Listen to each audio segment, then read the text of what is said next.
Principal గారికి, vice principal గారికి, స్టాఫ్కి, అలాగే మీటింగ్కి అటెండ్ అయిన తల్లిదండ్రులకి ధన్యవాదాలండి. ఈ మీటింగ్ యొక్క ముఖ్య ఉద్దేశం పేరెంట్స్, టీచర్స్ వారి యొక్క దానికి సంబంధించిన దాని గురించి డిస్కషన్ చేసుకుంటాం. మీ పిల్లవాడి యొక్క ప్రగతి ఎలా ఉంది, వాడి యొక్క స్టడీ ఎలా ఉందనేది మీరు మీ వాళ్ళ హౌస్ సార్తో మీరు మాట్లాడాలి. అది ఈ మీటింగ్ యొక్క ముఖ్య ఉద్దేశం అండి. అలాగే ప్రతి పేరెంట్ కూడా మీ యొక్క పిల్లవాడి యొక్క ప్రగతి ఎలా ఉందనేది వారి యొక్క హౌస్ సార్తో మీరు తెలుసుకోవాలి.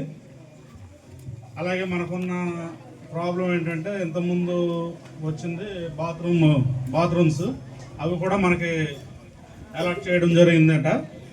అలాగే మనకి వసతి కూడా మంచి వసతి కట్టడానికి ఏర్పాట్లు జరుగుతున్నాయి. కాబట్టి అవకాశం ఇచ్చిన నాకు ధన్యవాదాలు తెలియజేస్తున్నాను.